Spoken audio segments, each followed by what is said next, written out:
The little girl, age 3, woke up one morning. She was so excited. Today was the day. She woke up. She was so happy. Her life was about to change, right? She went over to the mirror. She looked at her reflection, and she saw brown eyes. She was sad because she prayed the night before that she would have blue eyes. And at 3 years old, you believe with all your heart that's going to be blue, right? Didn't happen. This little girl is named Amy Carmichael. Amy Carmichael was born in Missoula, Northern Ireland in 1867. She grew up in Ireland with her family. They were Christians. She came to know the Lord at a young age. In her culture, becoming a Christian when you're a child was a little weird. Because how can a child understand the gospel? The gospel is too complex. You're a child, you're not going to do much. But little did Amy know that her brown eyes had purpose. God had a purpose for her brown eyes. Her brown eyes would help her gain access to pagan temples and help her to relate and have that building trust opportunity with those she would serve later on in her life. So Amy, having the servant's heart that she had, the joyful spirit, she wanted to start serving others in her community. So she helped volunteer with a ministry that helped poor mill workers. And she focused on poor mill girls specifically. She did that for many years.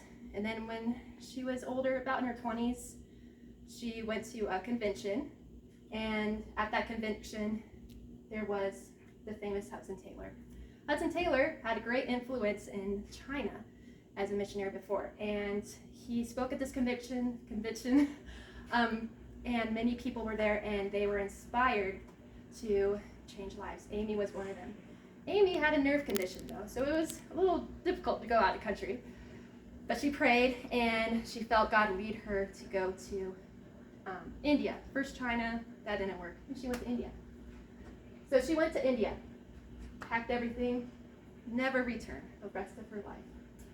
She went to India, and she founded the Dohnavur Fellowship in 1901.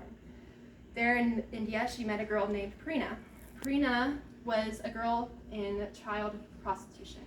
She escaped by the grace of God and found Amy, and Amy took care of her as her own. And that led on to thousands of more children being rescued out of temple prostitution. After Amy's work for many years, in 1948, the practice of child prostitution in these temples was outlawed. And this was due to her work in India. And Carmichael died in India and did not ever return home. Her life and work influenced other missionaries, including the famous Elizabeth Elliot, who wrote a biography about Amy Carmichael entitled A Chance to Die, The Life and Legacy of Amy Carmichael. And as you know, the Elliots' lives were also very influential.